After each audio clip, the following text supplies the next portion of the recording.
इस सुंदर कहानी को एक बार जरूर पढ़ें। दिव्या जितनी कोशिश कर सकती थी उतना जल्दी जल्दी अपने कदम बढ़ाते हुए घर की तरफ जा रही थी।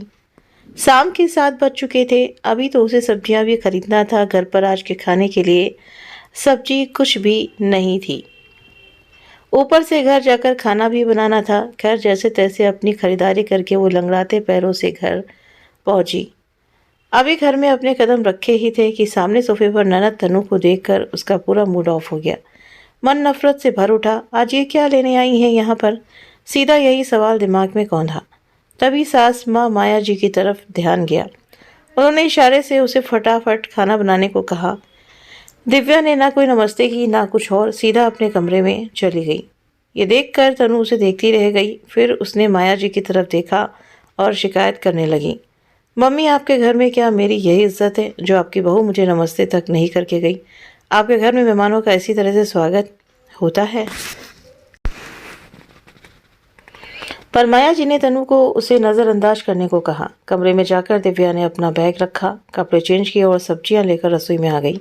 पर दिमाग में अभी भी ये चल रहा था कि आखिर तनु लेने क्या आई है।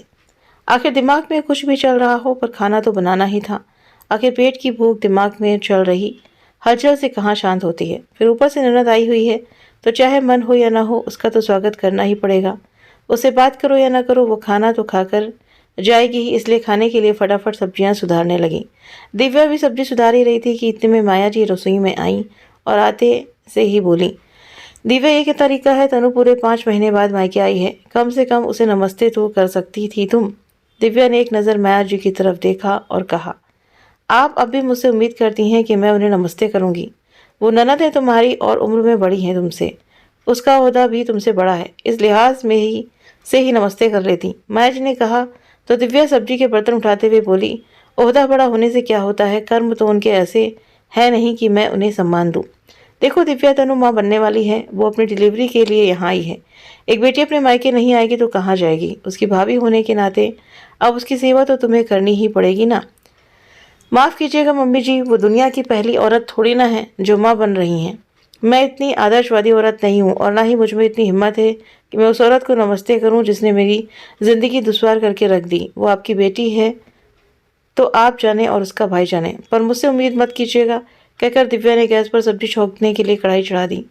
पर एक बार भी पलटकर माया जी की तरफ नहीं देखा। आखिर माया जी भी क्या कहती, उनकी बेटी के कर्म भी ऐसे ही रहे थे। इसलिए पलटकर वापस हाल में आकर तनु के पास बैठ गई। इधर खाना बनाती हुई दिव्या के हाथ खाना बनाते समय तेजी से चल रहे थे, पर दिमाग में पिछली यादें घूम रही थी, जिसे याद कर तनु के लिए उसकी नफरत बढ़ती जा रही थी। दिव्या और आशीष की नई नई शादी हुई थी।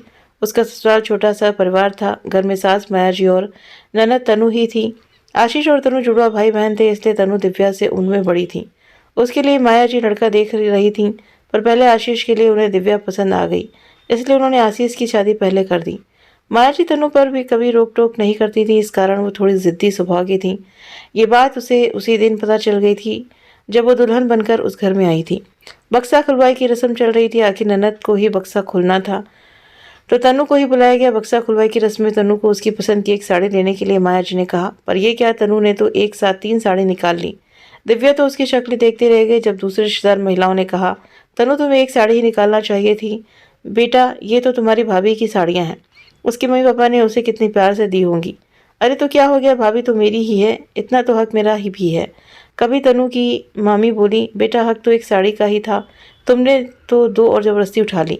तो मुझे पसंद आई तो मैंने ले ली, और मुझे अगर ये साड़ियाँ नहीं मिली तो मैं भाभी को भी इन्हें पहनने नहीं दूंगी। आखिर तनु जिद पर आ गई तो माया जी ने कहा, अरे कोई बात नहीं, ये साड़ियाँ तनु पहने दिव्या पहने, बात तो एक ही है, इतना क्यों बवाल मचा रहे हो? जा तनु, फटाफट के से ये साड़ियाँ ले जाकर अपने कमरे में रख दे। माया जी की शय पाकर तनु वो साड़ियाँ लेकर अपने कमरे में चली गई। दिव्या सिर्फ उसे जाते देखती रह गई। तनु हर जगह अपनी मनमानी ही करती। दिव्या के लिए तो वो आगे से आगे हर काम तैयार रखती। मजाल की दिव्या फ्री होकर आशीष के साथ कहीं घूमने तो चली जाए। एक बार आशीष के स्टाफ में किसी की मैरिज एनिवर्सरी थी। आशीष ने दिव्या को पहले से कह दिया था कि तुम तैयार रहना, लेकिन जिस दिन जाना था उस दिन तनु ने जानबूझकर पूरी रसोई को फैला दिया। तनु सिर्फ काम फैलाती थी, कभी घर का काम उनसे समेटा नहीं था। तो आखिरकार दिव्या को ही काम पर लगना पड़ा। जब आशीष घर पर आया तो दिव्या को तैयार न देखकर वो बोला, दिव्या तुम अभी तक तैयार नहीं हुई। तुम्हें मैंने 3 दिन पहले ही कह दिया था कि मेरे स्टाफ में पार्टी है, तो वहाँ जाना है यार, तुमसे जरा सा भी समझ में नहीं है। दिव्या ने कहा। चाहा कि तनु ने रसोई फैला दी तो आशीष ने उसे चुप रहने के लिए कह दिया। अब बहानेबाजी मत करो, मैं अकेला ही चला जाऊंगा, तुम घर में बैठकर रसोई साफ करो। जब आशीष जाने को हुआ तो तनु तैयार होकर आ गई और उससे बोली, चल भाई मैं चलती हूँ तेरे साथ, बहुत दिन हो गए किसी पार्टी में गए हुए। आखिर आशीष क्या ही कहता। तनु उसके साथ बाइक पर बैठी और दोनों पार्टी में रवाना हो गए, जबकि दिव्या घर में मन मारकर रह गई। पर हैरानी उसे इस बात की थी कि माया जी ने कुछ भी नहीं कहा। उनकी तरफ से उनका घर का काम हो रहा था। अक्सर तनु की यही हरकतें आशीष और दिव्या में झगड़े का कारण बनने लगी थीं। पर ना तो तनु सुधरी और ना ही माया जी ने उसे कभी सुधरने के लिए कहा। कुछ दिनों बाद पता चला कि दिव्या माँ बनने वाली है। उसके और आशीष के लिए ये बड़ी खुशी के पल थे। खुशी की बात तो माया जी और तनु के लिए भी थी, लेकिन घर के कामों में दिव्या को फिर भी कोई मदद नहीं की। उस दिन दिव्या को चेकअप के लिए अस्पताल जाना था। सुबह से उसकी तबीयत ठीक नहीं थी। आशीष भी तैयार हो चुका था। दिव्या और आशीष निकलते हुए तनु ने जिद कर ली, भाभी पहले छत पर से कपड़े उतार कर नीचे रख कर जाओ, मैं आपकी नौकर नहीं हूँ जो छत पर से कपड़े उतार कर लाऊंगी। तनु की बात सुनकर आशीष ने कहा, तनु ये काम तो तुम भी कर सकती हो, देख नहीं रही हो उसकी तबीयत खराब है। अरे वाह, आज तो बीवी के लिए मुझसे लड़ने को तैयार हो गया। तबीयत कोई इतनी भी खराब नहीं है कि छत पर जाकर कपड़े भी नहीं ला सकती, और वैसे भी तुम्हारी पत्नी इस घर की बहू है, ये उसकी जिम्मेदारी है। तुझे बोलना अपना मूड खराब करने के बराबर है। मैं खुद ही जाकर ऊपर से कपड़े ले आऊँगा। हाँ हाँ, अब बीवी के सामने पानी ही तो भरेगा तू, जोरू का गुलाम जो ठहरा। उसकी बात सुनकर आशीष तमतमाता हुआ छत पर कपड़े लेने चला गया। ये देखकर माया जी बोली, दिव्या इतनी देर में तो तुम खुद कपड़े उतार कर ले भी आती। क्या दोनों के बहस सुने जा रही थी? अब क्या अच्छा लगेगा, आशीष ऊपर से तुम लोगों के अंडरगारमेंट्स उतार कर लाएगा। अब माया जी ने कह दिया तो दिव्या को छत पर जाना ही पड़ा। वो ऊपर जाने लगी तो तनु बोली, अब थोड़ा जल्दी अपने कदम बढ़ा भी लो, क्या भगवान ने तुम्हारे पैरों में शक्ति नहीं दी है? इतनी देर में तो भाई कपड़े उतार के भी ले आएगा। उसकी बात सुनकर दिव्या जल्दी जल्दी अपने कदम सीढ़ियों पर बढ़ाने लगी, लेकिन अभी 7-8 सीढ़ी चढ़ी थी कि उसे चक्कर आ गए और वो सीढ़ियों से लुढ़कती हुई नीचे आकर गिरी। नीचे गिरते ही वो बेहोश हो गई। अचानक हुए इस हादसे से सब लोग हैरान रह गए। आनंद फानन में दिव्या को हॉस्पिटल एडमिट करवाया गया। उसका मिसकैरेज हो चुका था, यहाँ तक कि सीढ़ियों से गिरने के कारण उसका एक पैर बहुत ज़्यादा चोटिल भी हो गया था। आज तक इस कारण से अपने उस पैर को पूरी तरह से खड़ी भी नहीं हो पाई। उस दिन की टिस आज भी दिव्या के मन में थी, इस कारण वो तनु को माफ़ भी नहीं कर पाई। हालांकि तनु की शादी हो गई, वो अपने ससुराल चली गई, लेकिन दिव्या ने अपने आप को तनु से दूर ही रखा। वो तनु से बात भी नहीं करती। शादी के समय भी उसका सारा काम आशीष और माया जी ने ही किया था। दिव्या ने तो तनु के किसी काम को हाथ भी नहीं लगाया। खैर, दिव्या ने खाना तो बना दिया और अपने कमरे में आ गई। माया जी जानती थी कि दिव्या खाना नहीं परोसेगी, इसलिए वो खुद उठी अपना और तनु का खाना लेकर बाहर आ गई। माया जी को खाना लाते देखकर तनु गुस्सा हो गई और चिल्लाते हुए बोली, ऐसा क्या ईगो लेकर बैठी हुई है कि खाना भी नहीं परोस सकती हैं? बेटा, मैं खाना परोस तो रही हूँ, फिर क्यों बातें बना रही है? तुझे तो खाने से मतलब होना चाहिए। माया जी तनु को समझाते हुए बोली, अरे ऐसे कैसे, मैं अपने मायके आई हूँ, इस घर पर मेरा भी उतना हक है जितना उसके पति का है, फिर इतना तमाशा क्यों करना? माता पिता ने इतने भी संस्कार नहीं दिए कि ननद प्रेगनेंसी में यहाँ आई है तो थोड़ी इसकी सेवा ही कर दें। तनु ने यह बात इतनी जोर से कही थी कि अंदर दिव्या को सुनाई दी गई। ये सुनकर वो बाहर निकल कर आ गई।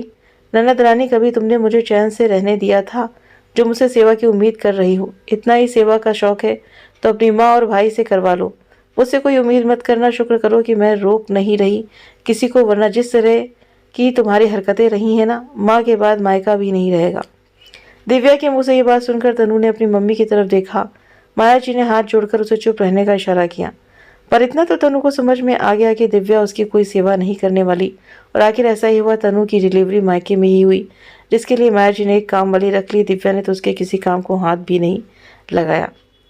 तो उम्मीद करते हैं कि ये कहानी आप सभी को पसंद आई होगी। वीडियो पसंद आया तो वीडियो को लाइक शेयर सब्सक्राइब करना ना भूलें। आप अपने कमेंट करके भी ज़रूर से ज़रूर बताएं। मिलते हैं नेक्स्ट वीडियो में। Thank you.